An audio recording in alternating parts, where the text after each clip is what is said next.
আমাদের লাস্ট সেশনে এসিএল এর একটি দক্ষতা সোশ্যাল অ্যাওয়ারনেস নিয়ে আমরা আলোচনা করেছি। আজকে আমরা এসিএল এর আরেকটি দক্ষতা সম্পর্কের দক্ষতা নিয়ে প্র্যাকটিস করব।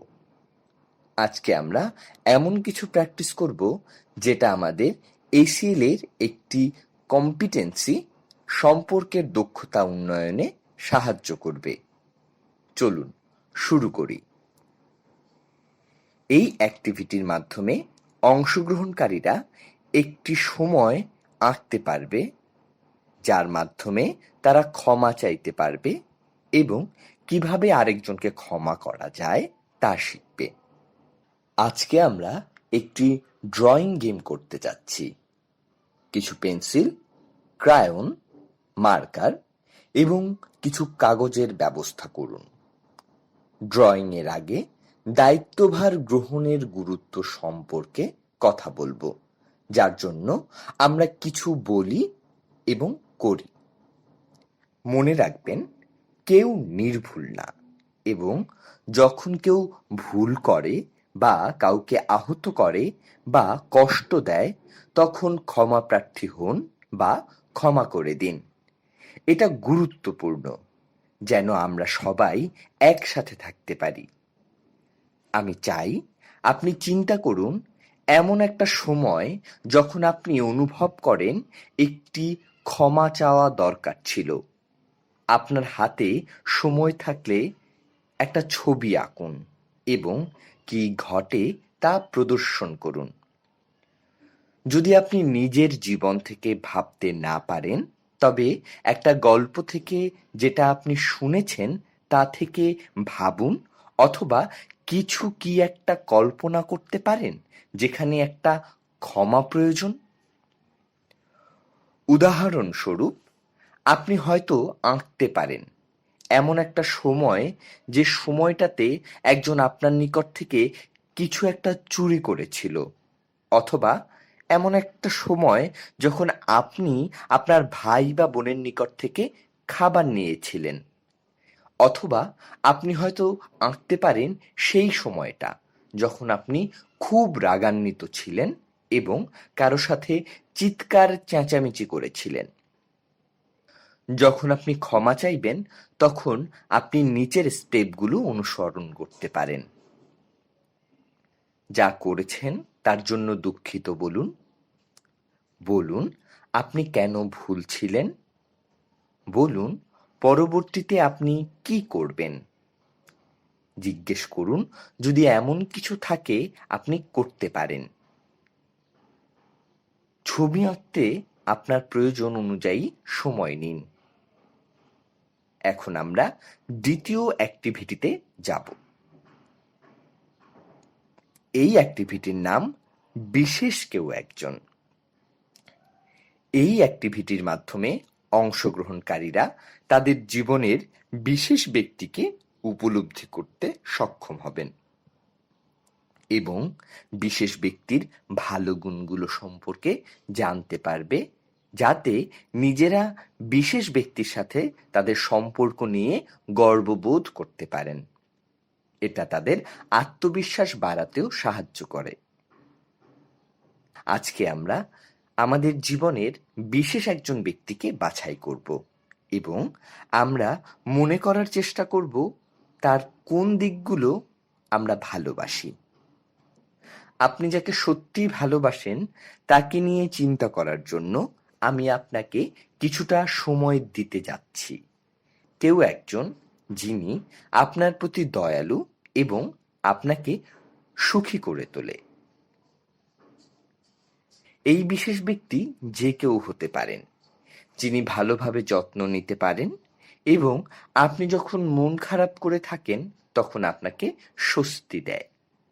ব্যক্তিটি হতে পারেন যে কেউ যিনি আপনার সাথে আপনার পছন্দের গেম খেলেন অথবা আপনার পছন্দের গান গেয়ে থাকেন। আপনার বিশেষ ব্যক্তিটি কে? কেউ কি বলতে পারেন? এটার উত্তরগুলো ব্যক্তিবিশেষে ভিন্ন ভিন্ন হবে। যেমন আমার মা, বাবা, আমার দাদি, আমার বড় ভাই কিংবা বোন। এখন আপনারা কি চিন্তা করতে পারেন কেন এই ব্যক্তিটি আপনার জন্য বিশেষ কেউ? বিশেষ কেউ ব্যক্তি পছন্দের ক্ষেত্রে ভিন্ন ভিন্ন ব্যক্তির ভিন্ন ভিন্ন কারণ আছে। এখন আমরা বিশেষ ব্যক্তির ছবি আঁকব। এটার জন্য আমাদের ড্রয়িং উপকরণ দরকার। এখন কালার পেন্সিল বা ক্রায়ন নিয়ে আসুন এবং বিশেষ মানুষের ছবি আঁকুন। আপনি আপনার প্রয়োজন অনুযায়ী সময় নিতে পারেন। আপনার আঁকা শেষ হলে আপনি এটা দেয়ালে ঝুলিয়ে রাখতে পারেন অথবা আপনার বিশেষ ব্যক্তিকে দিতে পারেন। উপরের দুইটি অ্যাক্টিভিটি বিভিন্নভাবে রিলেশনশিপ দক্ষতা বৃদ্ধিতে সাহায্য করে। এখন আমরা অন্য আরেকটি অ্যাক্টিভিটি করব, যেটার নাম বন্ধুদের সাথে সমস্যা সমাধান করা। এই অ্যাক্টিভিটির মাধ্যমে অংশগ্রহণকারীরা সমস্যা সমাধানের প্র্যাকটিস করবে। বন্ধুদের সাথে কোনো সমস্যা হলে তারা কি করতে পারবে সেটা নিয়ে আলোচনা করবে। এমনভাবে সমস্যার সমাধান করবে যাতে করে উভয় বন্ধুই খুশি হতে পারে। আজকে আমরা কিভাবে সমস্যার সমাধান করা যায় সেটা নিয়ে আলোচনা করব। এটা আমাদের সারা জীবনের জন্য খুবই গুরুত্বপূর্ণ। এমনকি আমাদের যখন বয়স হয়ে যাবে তখন বন্ধুদের সাথে সমস্যা সমাধান করা বেশ কঠিন হয়ে যাবে। যখন আমরা বন্ধুদের সাথে খেলবো তখন এটা নিশ্চিত করা জরুরি যে সবাই খুশি আছে। সুতরাং এমন একটা গেম পছন্দ করা জরুরি যেটাতে সবাই জয়েন করবে, অথবা আমরা আমাদের কালার পেন্সিল বা পছন্দের খেলনা বন্ধুদের সাথে শেয়ার করতে পারবো। বন্ধুর সাথে আমাদের কোনো সমস্যা হলে এমনভাবে সেটার সমাধান করার চেষ্টা করা দরকার যাতে করে উভয় পক্ষই হ্যাপি থাকে। যদি আপনি এবং আপনার বন্ধু একই জিনিস চেয়ে থাকেন এবং সেটা নিয়ে তর্ক করছেন, চলুন দেখি কি হয়। আপনি এই অবস্থায় এমন কি করতে পারেন যাতে করে উভয় পক্ষই খুশি থাকে। উভয় পক্ষকে খুশি রাখতে আমরা নিচের বিষয়গুলো করতে পারি। 1. আমরা ঘুরে দাঁড়াতে পারি। প্রথমে একজন, তারপর অন্য ব্যক্তি। 2. আমরা একসাথে এটা শেয়ার করতে পারি। এখন নিজেরা চিন্তা করুন, উপরের দুইটা অপশনের মধ্যে আপনি কোনটি বাছাই করবেন। চলুন অন্য একটি উদাহরণ দিয়ে চেষ্টা করি।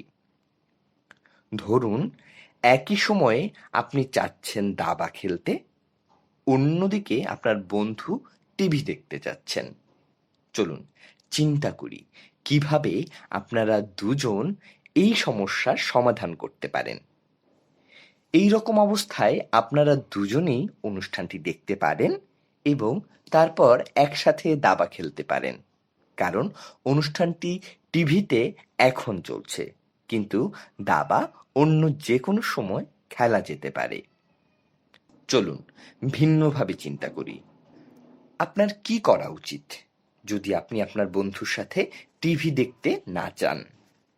যখন আপনি একা কিছু করছেন তখন আপনার বন্ধুকে টিভি দেখতে দিতে পারেন এবং অনুষ্ঠান শেষে একসাথে দাবা খেলতে পারেন। এটা খুবই ভালো একটা আইডিয়া হতে পারে। বন্ধুদের সাথে সমস্যা সমাধানে আমরা সত্যি ভালো হচ্ছি। যাই হোক, আমরা 3টি ভিন্ন ভিন্ন সেশন অনুশীলন করেছি, যেগুলো আমাদের এসইএল এর একটি কম্পিটেন্সি রিলেশনশিপ দক্ষতা উন্নয়নে সহযোগিতা করে। আশা করি আপনি যে কোনো সময়ে এটা অনুশীলন করবেন।